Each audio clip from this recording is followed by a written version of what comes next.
ഞാൻ ഒത്തിരി കാലമായിട്ട് ഡ്രീം ചെയ്തൊരു സ്പെഷ്യൽ ഡേ ആണ്. പണ്ട് തൊട്ട് ആഗ്രഹിക്കായിരുന്നു എൻ്റെ അമ്മേനെ ദുബായിലേക്ക് കൊണ്ടുവരണമെന്ന്. പണ്ട് തൊട്ട് ആഗ്രഹം ഉണ്ടായിരുന്നു. പല പല കാരണങ്ങൾ കൊണ്ട് അത് സാധിച്ചിട്ടുണ്ടായിട്ടില്ല. അങ്ങനെ ഫൈനലി ഇന്ന് അമ്മ ദുബായിക്ക് വരുവാണ്. അപ്പൊ അമ്മേനെ കൂട്ടാൻ വേണ്ടിയിട്ട് ഞങ്ങൾ എയർപോർട്ടിലേക്ക് പോയിക്കൊണ്ടിരിക്കുകയാണ്. ഞാനിപ്പോൾ ദുബായിൽ വന്നിട്ട് 10 വർഷം കഴിഞ്ഞിരിക്കുന്നു. വലിയ പ്ലാനിങ്ങോ ബാങ്ക് ബാലൻസോ ഒന്നും തന്നെ ഇല്ലാതെയായിരുന്നു ജീവിതത്തിലെ പല ഡിസിഷൻസ് എടുത്തത്.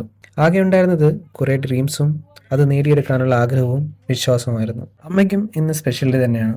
ആദ്യമായിട്ടാണ് അമ്മയും ഫ്ലൈറ്റിൽ കയറുന്നത്. പിന്നെ ദുബായ് എല്ലാവരുടെയും ഒരു ഡ്രീം സിറ്റി തന്നെയല്ലേ ദുബായ്. ഞങ്ങളങ്ങനെ എയർപോർട്ടിന് പുറത്തെത്തിയപ്പോൾ ആക്ച്വലി ചെറിയ ട്രാഫിക് ഉണ്ട്. പക്ഷേ അമ്മ പുറത്ത് ഇറങ്ങിയിട്ടില്ല, എയർപോർട്ടിന് പുറത്തിറങ്ങിയിട്ടില്ല. അമ്മ വിളിച്ചിട്ടുണ്ടായിരുന്നു, ജസ്റ്റ് ലാൻഡ് ചെയ്തിട്ടുള്ളൂ. ഞങ്ങൾ അങ്ങോട്ട് എത്തിക്കൊണ്ടിരിക്കുകയാണ്. ഒരു 5 മിനിറ്റ് കൊണ്ട് ഞങ്ങൾ എത്തും. പക്ഷേ അമ്മയോട് ചോദിച്ചാൽ ഇതൊന്നും ആയിരിക്കില്ല അമ്മയെ എക്സൈറ്റ് ചെയ്തിരിക്കുന്നത്. അത് ഞങ്ങളുടെ അമ്പട് തന്നെയാണ്. എയർപോർട്ടിലെത്തി ഒരു 30 മിനിറ്റ്സ് കഴിഞ്ഞിട്ടാണ് അമ്മ പുറത്തേക്ക് എത്തിയത്. സാധാരണ അവൻ ഈ സമയത്തൊക്കെ ഉറങ്ങില്ല. ഇപ്പോൾ 12 മണിയായി. ഈ സമയത്താണ് രണ്ടാമത്തെ ഉറക്കം കഴിഞ്ഞിട്ട് എണീക്കേണ്ട സമയമാണ്.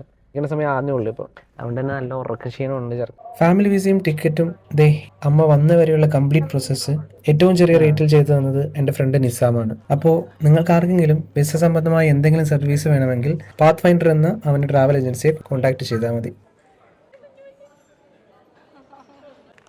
മനസ്സിലായിട്ടോ അവന്? മനസ്സിലായി. ആരാടത്? അമ്പ ആരത്? എന്തോ ഓർക്കുന്നവനിങ്ങനെ.